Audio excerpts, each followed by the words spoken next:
Welcome to another Calgary real estate market update for March 2022. Let's give you the scoop on the current events happening right now.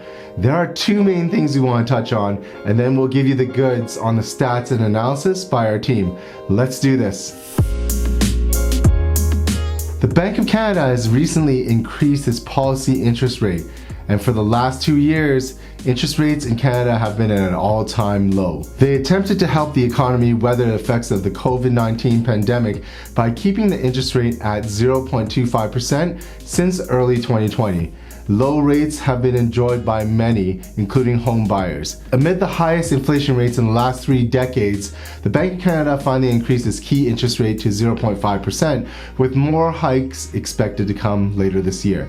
In February, inflation rate rose to 5.1%, and this has not even been seen since 1991. Inflation will likely increase even further before it starts to slow down again. The Bank of Canada is a major influence on how retail banks set their prime rates, especially for things like borrowing and mortgages. And this will lead to a growth in variable mortgage interest rates.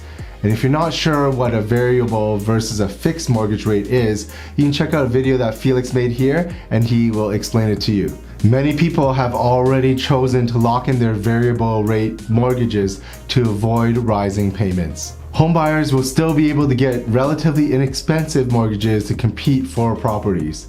Though costs will increase right away, the effects could be seen over the course of the year, won't majorly impact housing sales unless multiple interest hikes are seen. And this might even make some of those lower priced properties even more appealing. And right now, just so you understand the Calgary real estate market as a whole, there's only 1 month of supply, which favors the seller.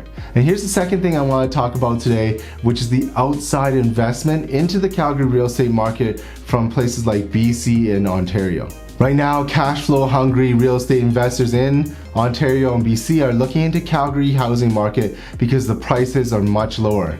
Pre-sales whales or realtors focusing in new condo builds or pre-construction are pointing to the Calgary market. The cash flow is almost non-existent in the GTA and BC areas, but very attainable in Calgary. Housing markets in oil-dependent provinces like Alberta have struggled in recent years because of multiple crude price collapses. Calgary has started to see an uptick in activity thanks to ultra-low interest rates, and price growth has still been greatly outpaced by red-hot markets like Toronto and Vancouver, making Calgary the more affordable option. That's why the real estate investors are going to Calgary. Mostly they look for cash flow, but you can realize capital appreciation here. If you want to read these articles in full, I've left the links in the description below. So what is the market like in a nutshell right now? A surge of new listings have allowed the market to reach a record high sales activity for the month of February, with 3,305 sales. The market continues to favor the seller with only 1 month of supply, and this is the 4th consecutive month that the market has dealt with conditions that are tighter than what the city experienced last spring. I'll quickly run you through the sales, inventory, and pricing stats, so let's take a look at sales first. Now take a look at this graph. We have the highest sales, but a huge margin when compared to February in the last 14 years. Wow, that really leaves me speechless. And to break it down for you by property type, we have detached homes leading the way at 1905 sales. After the first 2 months of the year, sales growth has been the strongest in the $600,000 to the $1 million price range, with the largest gain in new listings. Semi-detached had 297 sales. This is record high listings met with record high February sales. And then we have row or townhouses at 537 sales. Following several months of strong sales relative to new listings, inventory levels have also trended down. Persistent sellers market conditions caused a steep monthly price gains across most districts in the city. And then in the apartment sector, we had 566 sales. Let's talk inventory, but let me explain something first.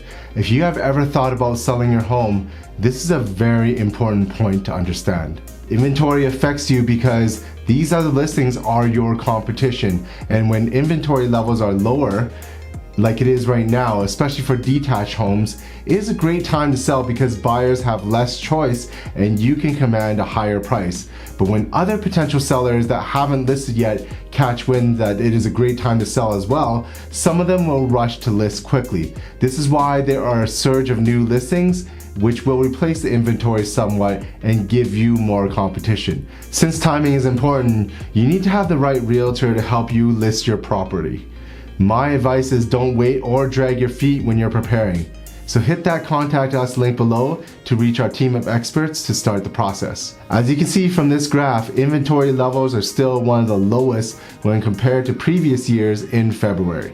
For detached homes, we had 1,600 or so inventory and 2,800 or so new listings. After the first 2 months of the year, sales growth has been the strongest in the 600,000 to 1 million price range, and the largest gain in new listings. Semi-detached saw 309 in inventory and 392 in new listings, which is a record high new listings. Row townhouses had 535 inventory and 693 new listings. The lack of supply choice in competing property types drove many buyers to row-style housing. Inventory levels have trended down versus what we traditionally see at this time of year. For apartments, we had 1,068 inventory with 693 new listings. This is the largest gain in new listings. To summarize, inventory for all property types decreased. Detached homes saw 12% lower and semi-detached was minus 18%. Row and townhouses had a bigger drop of 32%, with apartments experiencing 25% lower inventory versus the same time last year. Well, that's it, another record-selling month. Thank you so much for watching and staying with me. Please like, share, and send us any of your questions in the comment section below or by clicking the Contact Us link in the description. I'm Jasben Lai with the LiveInnerCity Real Estate team, helping you keep real estate simple. See you again soon.